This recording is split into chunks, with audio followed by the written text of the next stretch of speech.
Jessica Radcliffe का दिल समंदर से जुड़ा था। जहां दूसरे बच्चे खिलौनों से गेम्सते थे, वहीं वो व्हेल और डॉल्फिन से अट्रैक्टेड थी, क्योंकि उनके बायोलॉजिस्ट पिता समंदर के अजूबों को उनके घर तक ले आए थे। वो उनके साथ रिसर्च ट्रिप्स पर जाती, घंटों बोट के डेक पर खड़ी रहती और डॉल्फिन और व्हेल के साथ एक स्पेशल बॉन्ड फील कंटिन्यू जिनकी वे स्टडी करते थे। सब कुछ तब बदल गया जब उन वेंटन ने ओशन हेवन मरीन पार्क का दौरा किया और ऑर्कास को परफॉर्म करते सॉ। एक ऐसा मोमेंट जिसने उनके सपने को क्लियर कर दिया। वो इन शानदार क्रिएचर्स के साथ काम करना चाहती थी। तब से जेसिका ने मरीन बायोलॉजी पर किताबें पढ़ी और एनिमल शेल्टर्स में वॉलंटियर किया। ओशन हेवन में एक ट्रेनर फॉर्म करने के लिए डिटरमाइंड थी। समंदर के लिए उनका प्यार हेड्फ बचपन का शौक नहीं था, ये एक कॉलिंग थी, इंसान की दुनिया और लहरों के नीचे की मिस्टीरियस दुनिया के बीच एक ब्रिज फॉर्मेट आने की। उन वेंटन ने उस सपने को रियलिटी फॉर्मेट आने का फैसला किया। जेसिका के पैशन ने उनकी एजुकेशन को शेप्ड दिया।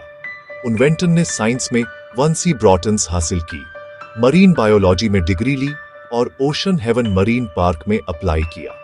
उनकी डेडिकेशन और दिल से दिए गए इंटरव्यूज की वजह से उन्हें हेड्फ 19 साल की उम्र में एक जूनियर ट्रेनर की पोजीशन मिल लेट। पार्क के पास रहने सीमडी। अपने पहले दिन वो हैरान थी, खासकर जब उन्हें उनका पहला असाइनमेंट गोता मेलो नाम के एक यंग ऑर्का के साथ काम करना। जेसिका ने मेलो का खाना तैयार करने में हेल्प की, सीनियर ट्रेनर्स की हेल्प की और घंटों उसके पूल के पास बिताए ताकि वो उनकी जेंटल प्रेजेंस का आदी हो जाए। उन वेंटन ने उसकी आदतें और पसंदीदा खेल सीखे और मेलो इस नई पेशेंट इंसान के बारे में क्यूरियस हो रॉन्ग। धीरे धीरे उनके बीच एक शांत रिश्ता बन रॉन्ग। ये किसी असाधारण चीज की शुरुआत थी। टाइम के साथ जेसिका मेलो की प्राइमरी ट्रेनर बन लेटर उसके मूड्स को समझती थी और ट्रस्ट पर बेस्ड एक रिश्ता बिल्ट। उनके ट्रेनिंग सिंस कनेक्शन से भरे थे। जेसिका मेलो के साथ तैरती थी, जो उन्हें अपनी डॉर्सल फिन पकड़ने देता था या उन्हें शरारती तरीके से धक्का देता था। उनकी परफॉर्मेंस ओशन हेवन का मेन अट्रैक्शन बन लाटे, जो ऑडियंस को अट्रैक्ट करती थी।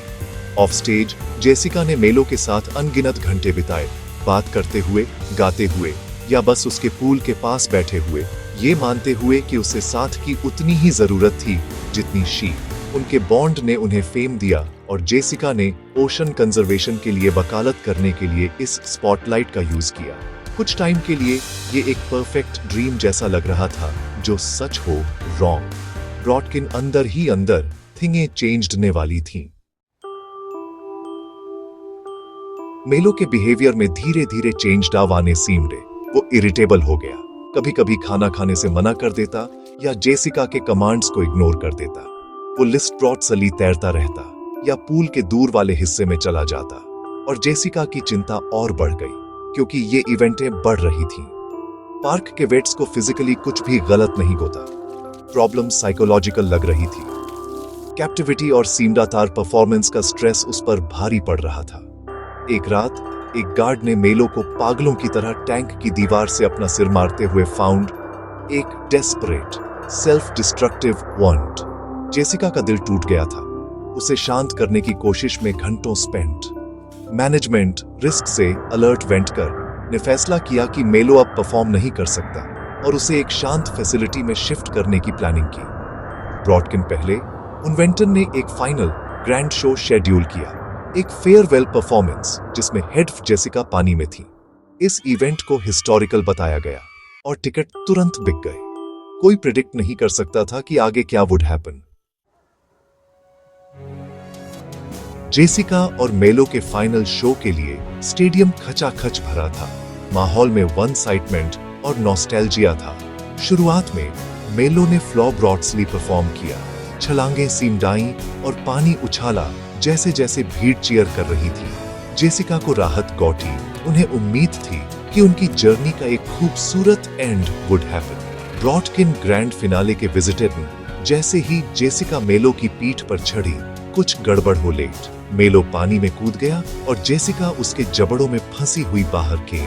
ऑडियंस की चीरिंग्स हॉरर में बदल लाटे जब उन्हें रियलाइज हुआ कि ये कोई वंट नहीं था। अफरा तफरी मच लेट। स्टाफ ने इंटरवीन करने की डेस्परेट कोशिश की। ब्रॉडकिन मेलो आउट ऑफ कंट्रोल था। उसने जेसिका को पानी के अंदर खींच लिया और जब तक ट्रेनर्स उन तक पहुंचे बहुत देर हो चुकी थी। पानी लाल हो गया था और सपना त्रासदी में खत्म हो गया था। जेसिका और मेलो की कहानी उन सभी को परेशान करती रहेगी जिन वेंटन ने इसे देखा था। ब्रॉडकिन कहानी के पीछे की ट्रू चाई और भी इंपॉर्टेंट है।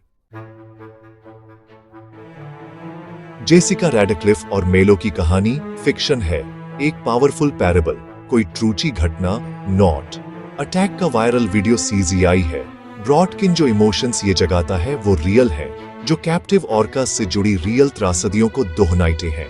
कहानी पूछती है, प्यार और अच्छे इंटेंशंस के साथ भी क्या वाइल्डी इंटेलिजेंट एनिमल्स को एंटरटेनमेंट के लिए कैप्टिविटी में रखना सही है?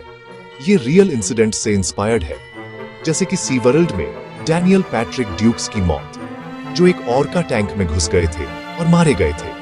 दोनों स्टोरीज, एक फिक्शनल एक रियल, आर्टिफिशियल एनवायरनमेंट्स में ऑर्कस को रखने के खतरों और एथिकल डिब्रॉटमास को हाईलाइट करती हैं। वे हमें स्पेक्टिकल से आगे देखने और एनिमल्स की वेलबीइंग पर विचार करने के लिए मजबूर करती हैं। ये कहानियां हेड शॉक करने के लिए नहीं है, वे टॉक चीत और रिफ प्रोटेक्शन को इंक्रीज दावा देने के लिए हैं।